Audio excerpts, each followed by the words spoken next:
Welcome students, आज हम देखेंगे क्लास 9th का chapter number 1 number system. Number system की अगर हम बात करें तो ये चैप्टर 9th में भी बहुत इंपॉर्टेंट है, 10th में भी अगर जब आप आगे जाओगे तब भी आपको इसकी जरूरत पड़ेगी, और अगर कभी आगे आप फर्दर किसी कॉम्पिटिटिव एग्जाम के लिए तैयारी करते हो तो भी उस पॉइंट ऑफ व्यू से भी ये चैप्टर बहुत ही ज्यादा इंपॉर्टेंट है। इस चैप्टर के बेसिक्स हमारे लिए क्लियर होना जरूरी है, क्योंकि अगर हम बेसिक्स में क्लियर नहीं होंगे तो बच्चे अक्सर इस चैप्टर में कंफ्यूज हो जाते हैं। तो आइए हम इसके बेसिक्स को अच्छे से समझते हैं। सबसे पहले हम देखते हैं नंबर सिस्टम, जिसमें नेचुरल नंबर से स्टार्ट करते हैं कि नेचुरल नंबर्स क्या होते हैं। ठीक है, नेचुरल नंबर्स की अगर हम बात करें तो नेचुरल नंबर्स वो सारे नंबर्स होते हैं जो 1 से स्टार्ट होते हैं और 1 से स्टार्ट होकर कहां तक जाते हैं, टिल इंफिनिटी तक जाते हैं। 1 से स्टार्ट होकर टिल इंफिनिटी तक। ठीक, अब लेकिन इसका मतलब ये नहीं है कि आप कहो कि 1 के बाद 1.1 2.1, ठीक है। तो इस प्रकार के डेसिमल नंबर्स ये सब नेचुरल नंबर्स में नहीं आते। नेचुरल नंबर्स को जो हम दूसरा नाम बोलते हैं, एक्चुअली इसको ना काउंटिंग नंबर से भी जाना जाता है। ठीक है, काउंटिंग नंबर्स। काउंटिंग नंबर्स का मतलब यूजुअली जो हम लोग काउंटिंग करते हैं, ठीक है, यूजुअली हम लोग काउंटिंग किस तरह से करते हैं, 1 2 3 4 सो ऑन, इस तरह से करते करते हम लोग काउंटिंग स्टार्ट करते हैं। तो नेचुरल नंबर्स भी 1 से स्टार्ट होते हैं, और वो सारे काउंटिंग नंबर जो 1 से स्टार्ट होकर टिल इंफिनिटी तक जाएं, वो सारे के सारे नंबर्स हमारे नेचुरल नंबर्स होते हैं। ठीक है, उसको समझने के लिए हम लोग इस तरह से देखते हैं। सपोज हमारे पास एक बैग है, ठीक है, इसके अंदर मैंने क्या किया, 1 से लेकर इंफिनिटी तक के सारे नंबर्स डाल दिए। ठीक है, इंफिनिटी तक हमने सारे नंबर्स डाल दिए। अब हम इस बैग को बोलेंगे कि इस बैग के अंदर जितने भी सेट ऑफ नंबर्स हैं, ये सारे के सारे नंबर्स नेचुरल नंबर्स हैं। ठीक है, और नेचुरल नंबर्स को हम लोग किससे डिनोट करते हैं, कैपिटल N से डिनोट करते हैं। ठीक, अब हमने क्या किया, ये सारे नंबर्स हमारे पास हैं। अब हमने एक 0 को भी उठाया और 0 को लेकर इसके अंदर डाल दिया। ठीक है, ये बाकी नंबर्स हैं इसके अंदर ऑलरेडी प्रेजेंट, और एक एक्स्ट्रा 0 भी लेकर हमने इसके अंदर डाल दिया। अब हम इस पूरे के पूरे सेट को बोलेंगे कि अब ये जो नंबर्स हैं ये हमारे होल नंबर्स हैं। ठीक है, तो नेक्स्ट क्या है हमारे पास, होल नंबर्स। ठीक, होल नंबर्स जो हैं वो हमारे कहां से स्टार्ट होते हैं, अगर आप नोटिस करो 0 से स्टार्ट हो रहे हैं, और उसके बाद वही अपने काउंटिंग नंबर्स और कहां तक जा रहे हैं, टिल इंफिनिटी तक जा रहे हैं। 0 से स्टार्ट होकर टिल इंफिनिटी तक जाने वाले सारे नंबर हमारे क्या हैं, होल नंबर्स हैं। ठीक है, तो ये 0 से स्टार्ट होते हैं टिल इंफिनिटी तक जाते हैं। अगर आपको कंफ्यूजन हो कि नेचुरल नंबर्स और होल नंबर्स कौन 0 से स्टार्ट होता है, बच्चे अक्सर कंफ्यूज हो जाते हैं। आप लोग इस तरह से याद रखो इसको। देखो, होल में यहाँ पर आपको एक बड़ा ओ दिख रहा है ना, 0 मान लीजिए आप, तो यानी कि किससे स्टार्ट हो रहे हैं, 0 से स्टार्ट हो रहे हैं। नेचुरल नंबर में आप यहाँ पे आप देखिए, विजुअलाइज करने की कोशिश कीजिए। यहाँ पे आपको ऐसा लगेगा कि लाइक 1 है, तो आप इससे याद रखिए कि नेचुरल नंबर्स कहां से स्टार्ट होंगे, 1 से स्टार्ट होंगे, और होल नंबर्स कहां से स्टार्ट होंगे, 0 से स्टार्ट होंगे, और 0 से स्टार्ट होकर इंफिनिटी तक जाएंगे। ठीक है, उसके बाद अगर हम नोटिस करें तो यहाँ पे जो नंबर्स हैं ये पॉजिटिव नंबर्स हैं। तो सपोज ये जितने भी मैंने नेचुरल नंबर्स लिए थे, अगर मैं अब इनके नेगेटिव भी डाल दूं, अगर मैं इसके अंदर -1 -2 -3 सो ऑन, जितने भी नेगेटिव नंबर्स हैं सारे नेगेटिव नंबर्स हम डाल दें, अब हम इस पूरे के पूरे सेट को बोलेंगे इंटीजर्स। ठीक है, अब ये हो गए हमारे इंटीजर्स। ठीक, जिसके अंदर सेट ऑफ नेगेटिव नंबर्स भी हैं, कुछ पॉजिटिव नंबर्स भी हैं और 0 भी हैं। इंटीजर्स को हम लोग किससे डिनोट करते हैं, Z से डिनोट करते हैं, कैपिटल Z से डिनोट करते हैं। ठीक है, सारे के सारे नेचुरल नंबर्स, उन सारे नेचुरल नंबर्स के नेगेटिव नंबर्स और साथ में 0। अब इस पूरे बैग के अंदर जितने भी सेट ऑफ नंबर्स हैं, ये सारे के सारे नंबर्स हमारे इंटीजर्स कहलाएंगे। ठीक है, यानी कि इंटीजर्स में सब आ गया, पॉजिटिव नंबर्स भी, पॉजिटिव इंटीजर्स भी, नेगेटिव इंटीजर्स भी। 4th नंबर पे अगर हम देखें, हम सबसे पहले एक चीज को समझते हैं कि फ्रैक्शंस क्या होता है। ठीक है, फ्रैक्शंस, अगर हम बात करें फ्रैक्शंस की, तो फ्रैक्शंस का मतलब कोई एक आपके पास पूरी चीज है, कोई आपके पास एक होल है, और उस होल का कुछ एक पार्ट, ठीक, एक पूरी चीज का कुछ एक छोटा हिस्सा या जितना भी पार्ट है, जितना भी पोर्शन है, उस पार्ट को हम बोलेंगे फ्रैक्शन। ठीक है, तो फ्रैक्शंस क्या है, पार्ट ऑफ द होल। ठीक, सपोज मेरे पास एक पूरा कुछ है, सपोज फॉर एग्जाम्पल ये पूरा एक ब्रेड है और मैंने इसके 4 इक्वल पार्ट्स किए, ठीक। 4 इक्वल पार्ट्स करने के बाद यहां पर हमने बात करी एक पार्ट की, ठीक है। तो इस पूरे की मैं बात नहीं कर रही, इस पूरे के एक पार्ट की बात कर रही हूं। कब? जब अगर मैंने इसके 4 इक्वल पार्ट्स करे हैं तो, ठीक। तो इसका मतलब 4 इक्वल पार्ट्स किए मैंने किसी एक पूरी चीज की और उसके हम सिर्फ एक पार्ट की बात कर रहे हैं। तो फ्रैक्शन हमें बताता है कि पूरे होल का कितना पोर्शन, कितना पार्ट हम जिसके बारे में बात कर रहे हैं। तो यहाँ पर 4 इक्वल पार्ट में से एक पार्ट की हम बात कर रहे हैं, तो इतने हिस्से की सिर्फ हमने बात करी शेडेड रीजन की। तो ये हमारा इसका एक फ्रैक्शन है ना। किसी भी चीज के फ्रैक्शन का मतलब उसका एक छोटा सा हिस्सा, ठीक। अगर अब मैं इनके अंदर ये फ्रैक्शंस भी इंक्लूड कर दूं, अगर ये 1/2, 2/4, 3/9 इज सो ऑन, इस तरह से जितने भी फ्रैक्शंस हैं, पॉजिटिव वेदर नेगेटिव, जितने भी फ्रैक्शंस हैं अगर मैं सारे के सारे इंक्लूड कर दूं, और आपके इसके अंदर पॉजिटिव इंटीजर, सारे इंटीजर्स भी हैं और आपने अब इसके अंदर सारे फ्रैक्शंस भी ऐड कर दिए।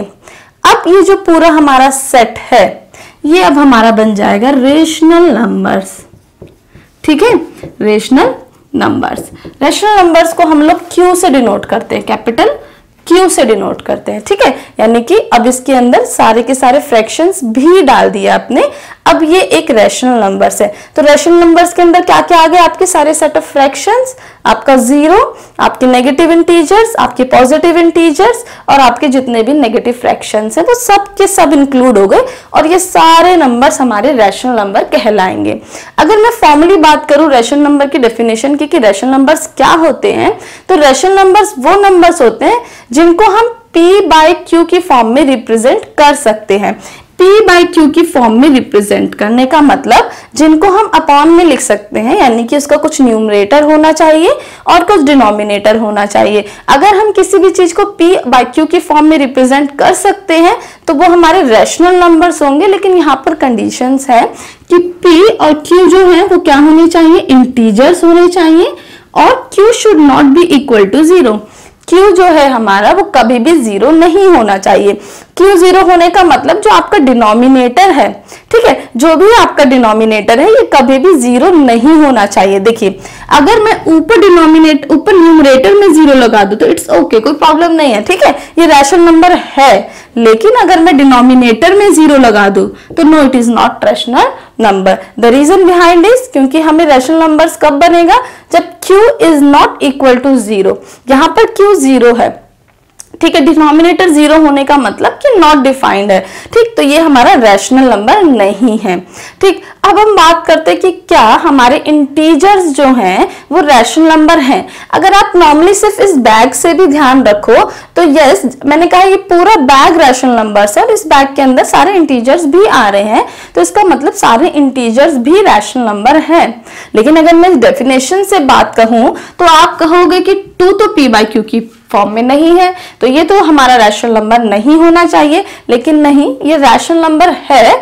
क्यों? क्योंकि हम इसके नीचे 1 लगा सकते हैं, ठीक है। हम किसी भी इंटीजर के नीचे, चाहे वो पॉजिटिव इंटीजर हो चाहे वो नेगेटिव इंटीजर हो, हम उसके नीचे 1 लगाकर उसको p/q की फॉर्म में लिख सकते हैं, क्योंकि 2/1 is nothing but it is 2 only, ठीक। ये अभी भी 2 ही है, तो हम इसको p/q की फॉर्म में लिख सकते हैं, इसलिए ये हमारा रैशनल नंबर है, ठीक है। रैशनल नंबर को हम और भी डिटेल में अभी आगे करेंगे, बट फिलहाल के लिए बस इतना याद रखें कि रैशनल नंबर वो नंबर जो p/q की फॉर्म में जिनको डिनोट किया जाता है और p और q इंटीजर्स होने चाहिए और q कभी भी हमारा 0 नहीं होना चाहिए, ठीक है। अब हमने क्या किया, अब जब कुछ ऐसे नंबर हैं जो p/q की फॉर्म में रिप्रेजेंट हो जाते हैं तो इसका मतलब कुछ ऐसे नंबर भी होंगे जिन्हें आप p/q की फॉर्म में रिप्रेजेंट नहीं कर सकते, ठीक है। तो ऐसे वो सारे नंबर जिनको p/q की फॉर्म में रिप्रेजेंट नहीं किया जा सकता, वो सारे के सारे नंबर हमारे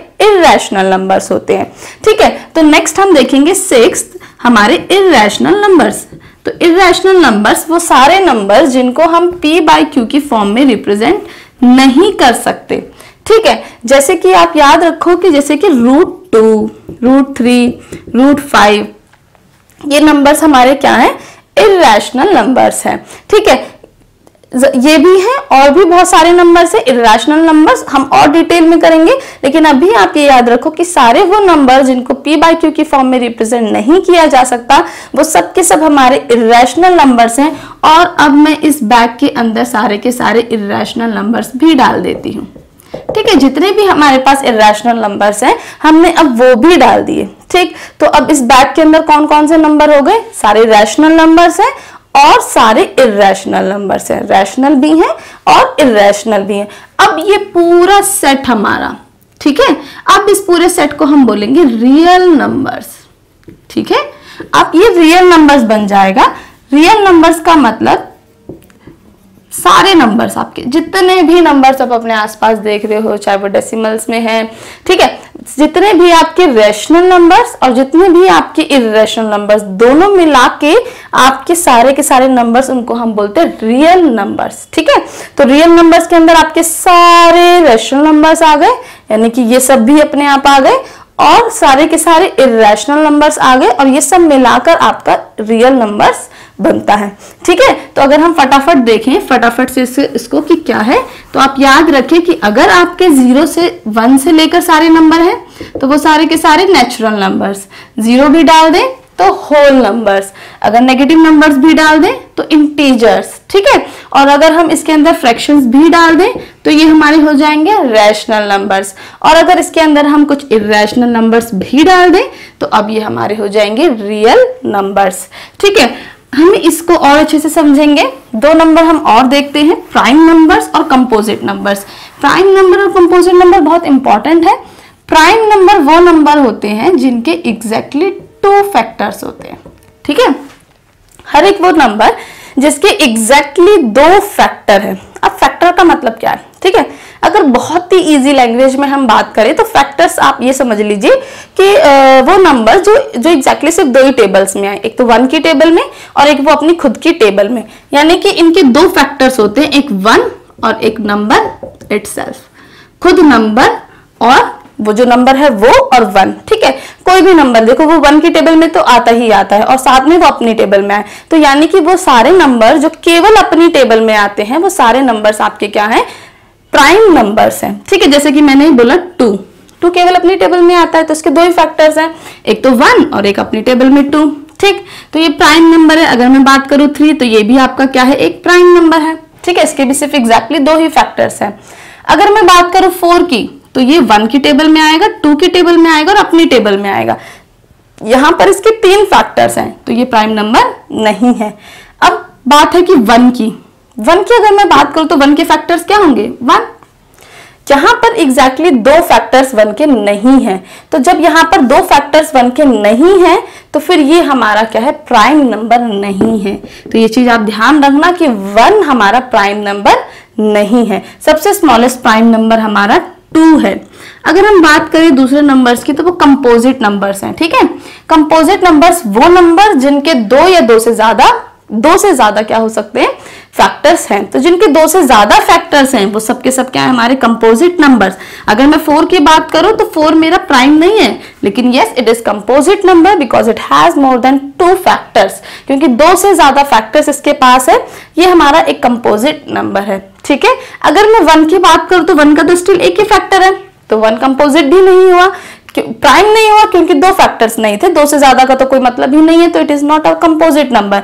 तो 1 is neither prime number nor composite number. 1 ना तो प्राइम नंबर है ना ही कंपोजिट नंबर है। ठीक है, बाकी जो सबसे स्मॉलेस्ट हमारा कंपोजिट नंबर है वो 4 है। ठीक, तो प्राइम नंबर और कंपोजिट नंबर्स। आइए हम इसे एक छोटे से फ्लो चार्ट से समझते हैं। ठीक है, सबसे पहले हम देखते हैं 1।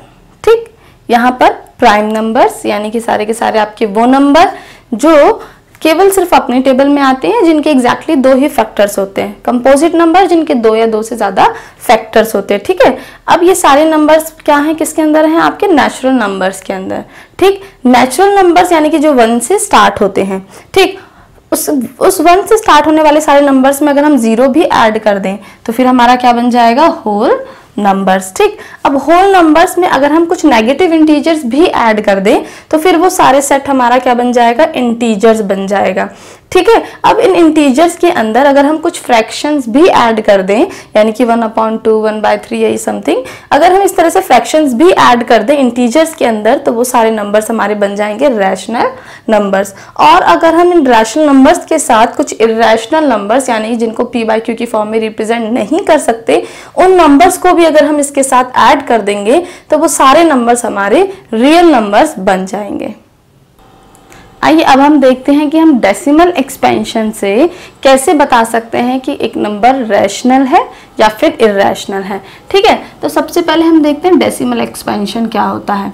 ठीक, डेसिमल एक्सपेंशन का मतलब आप किसी भी नंबर को, जैसे कि सपोज आपको दे रखा है 3/4, ठीक, आपने सपोज आपको 2/5 दे रखा है। ठीक है, आपको इसका डेसिमल एक्सपेंशन लिखना है, तो डेसिमल एक्सपेंशन के लिए आप क्या करोगे, 5 और जो 2 है उसको आप यहाँ रखोगे और इसे डिवाइड करोगे। ठीक है, तो जब आप डिवाइड करोगे तो क्योंकि 2 छोटा है तो आपको एक 0 लेनी पड़ेगी पॉइंट लगाकर, आप 0 लोगे, 5 4 जा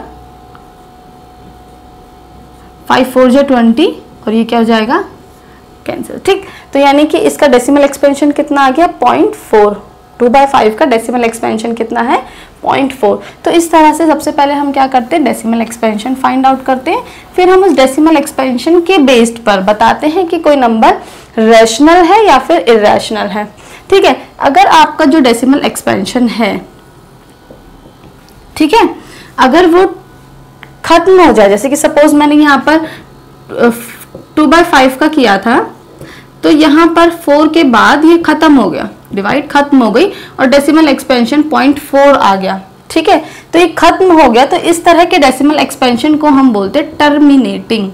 टर्मिनेट करने का मतलब ये जो किसी एक पॉइंट पर आकर एंड हो जाए, किसी एक पॉइंट पर आकर टर्मिनेट कर जाए, तो इस प्रकार के डेसिमल एक्सपेंशन को बोलते हैं टर्मिनेटिंग डेसिमल एक्सपेंशन।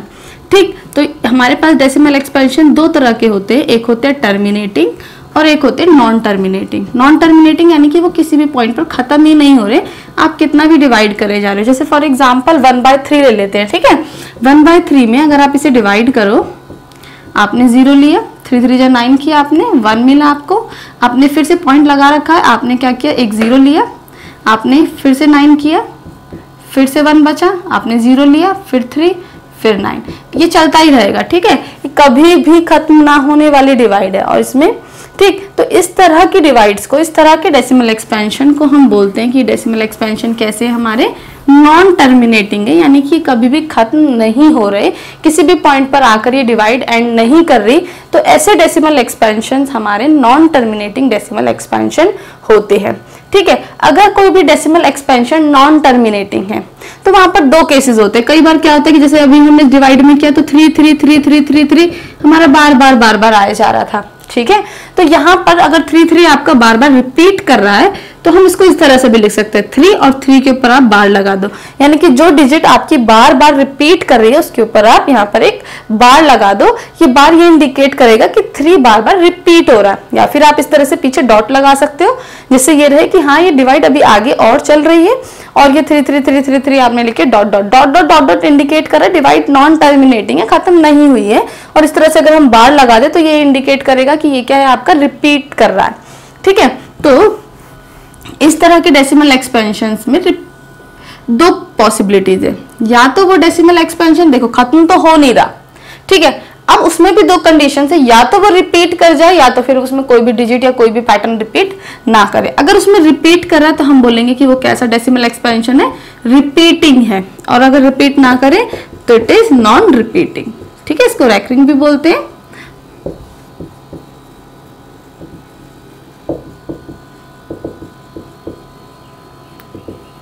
ठीक है, तो हमारे पास डेसिमल एक्सपेंशंस में जब भी हमने किसी का डेसिमल एक्सपेंशन निकाला तो पॉसिबिलिटी थी या तो वो टर्मिनेट कर गया, ठीक है, और या फिर वो नॉन टर्मिनेटिंग है। अगर वो नॉन टर्मिनेटिंग है तब उसमें भी 2 कंडीशंस है कि हो सकता है कि वो या तो रिपीट कर रहा हो या फिर उसमें कोई भी चीज रिपीट नहीं कर रही। ठीक, तो ये हमारे डेसिमल एक्सपेंशन से, तो अगर वो टर्मिनेट कर गया तो फिर वो नंबर हमारा कैसा होगा, रैशनल नंबर होगा। ठीक है, अगर वो क्या कर गया, टर्मिनेट कर गया तो मतलब वो रैशनल। अगर वो टर्मिनेट नहीं करा पर कम से कम रिपीट कर रहा है तो भी वो रैशनल है आपका। और अगर वो टर्मिनेट भी नहीं कर रहा और रिपीट भी नहीं कर रहा तो फिर वो इर्रेशनल नंबर है। ठीक है, एक तरीके से रैशनल नंबर के लिए याद करने के लिए आप लोग दिमाग में ये चीज रखो कि इसमें दोनों ही चीज में नहीं है, दोनों ही चीज में नॉन है, यानी कि ना तो टर्मिनेट करेगा और ना ही रिपीट करेगा, दोनों ही काम नहीं करेगा। टर्मिनेट भी नहीं कर रहा, ऑब्वियस टर्मिनेट नहीं करेगा, उसके बाद ही हम चेक करेंगे रिपीटिंग है नॉन रिपीटिंग है, और उसके बाद रिपीट भी नहीं कर रहा। ठीक है, तो नॉन टर्मिनेटिंग और साथ में नॉन रिपीटिंग ऐसे नंबर्स क्या है, इर्रेशनल नंबर्स है। रेस्ट बाकी सब आपका क्या है, रैशनल है। तो अब हम देखते हैं रूट 2 के लिए। अगर हम बात करें रूट 2 की और रूट 2 का डेसिमल एक्सपेंशन देखें तो रूट 2 का डेसिमल एक्सपेंशन होता है 1.4142 सो ऑन, इस तरह से। ठीक है, अब ये जो डेसिमल एक्सपेंशन है नॉन टर्मिनेटिंग भी है और साथ के साथ नॉन रिपीटिंग भी है, क्योंकि 4142 कुछ भी मतलब रिपीट नहीं कर रहा है। तो non terminating as well as non repeating, तो ये नंबर क्या है हमारा, इर्रेशनल नंबर है। मतलब जितने भी आपके नंबर आपको रूट में मिलेंगे जो कि परफेक्ट स्क्वायर नहीं है, ये चीज ध्यान रखना, हर एक वो नंबर जो परफेक्ट स्क्वायर नहीं है और रूट के अंदर है वो सारे के सारे आपके नंबर इर्रेशनल नंबर होंगे, क्योंकि उन सब नंबर का डेसिमल एक्सपेंशन हमेशा नॉन टर्मिनेटिंग नॉन रिपीटिंग ही आएगा। लेकिन रूट में हर नंबर इर्रेशनल नहीं है। अगर मैं बात करूं रूट 4 की, तो आप देखो कि क्या आप इसको रूट्स को सॉल्व कर सकते हो, या क्या ये रूट में जो 4 है ये परफेक्ट स्क्वायर है। तो अगर मैं इसको देखूं तो ये 2 आ जाएगा। ठीक है, इसके नीचे हम 1 लगा सकते हैं, P और Q, P बाई Q, तो ये तो P बाई Q की फॉर्म में रिप्रेजेंट हो रहा है, तो ये नंबर क्या है हमारा, रैशनल है। ठीक है, अगर हम बात करें रूट 6 to 5 की, तो अगर आप इसको सॉल्व करोगे तो 25 आ जाएगा, ये भी आपका रैशनल है। ठीक है, हर रूट का नंबर आपका इर्रेशनल नंबर नहीं होता, सिर्फ वही नंबर आपके रूट के इर्रेशनल होंगे जो खुद में परफेक्ट स्क्वायर नहीं होंगे, क्योंकि उन्हीं का decimal expansion non repeating non terminating और नॉन रिपीटिंग आएगा। ठीक है, अगर हम बात करते हैं सबसे इंपॉर्टेंट पाई की, पाई क्या है, ठीक, पाई रैशनल है या इर्रेशनल है। तो अगर हम बात करें पाई की, तो पाई एक इर्रेशनल नंबर है। ठीक है, इसके पीछे रीजन ये है कि अगर पाई का हम डेसिमल एक्सपेंशन देखते हैं तो वो आता है 3.1415 इस तरह से। ठीक है, और भी बहुत बड़ा है, और वो सबका सब नॉन टर्मिनेटिंग और नॉन रिपीटिंग डेसिमल एक्सपेंशन है, इसलिए पाई हमारा एक इर्रेशनल नंबर है। लेकिन अगर आप ये मुझसे कहो कि पाई को तो हम 22/7 लिखते हैं, तो पाई अगर 22/7 है तो इसका मतलब पाई तो P बाई Q की फॉर्म में रिप्रेजेंट हो रहा है, तो फिर पाई तो हमारा रैशनल होना चाहिए था, लेकिन मैंने कहा कि पाई इर्रेशनल है। तो इसके पीछे ये रीजन है कि पाई को हम 22/7 लिखते हैं, लेकिन ये 22/7 एक अप्रोक्सीमेशन है। ठीक है, ये एग्जैक्ट वैल्यू नहीं है पाई की। एग्जैक्ट वैल्यू पाई की ये है 3.1415 सो ऑन, इस तरह से पूरा का पूरा। ठीक है, वो पूरा non terminating non repeating decimal expansion exact है, पर 22/7 हम एक अप्रोक्सीमेशन की तरह ले लेते हैं अपने कैलकुलेशंस को करने के लिए। बट अगर हम एग्जैक्ट देखें तो pi is not equal to 22/7। ठीक है, तो आप इस चीज में कंफ्यूज मत होना, अप्रोक्सीमेटली वो 22/7 है, पर हकीकत में वो एक बिल्कुल 22/7 के बराबर नहीं है। हमने जस्ट अपनी कैलकुलेशंस को इजी करने के लिए इसको 22/7 ले लिया था। हकीकत में इसका decimal expansion non repeating non terminating है और पाई एक इर्रेशनल नंबर है।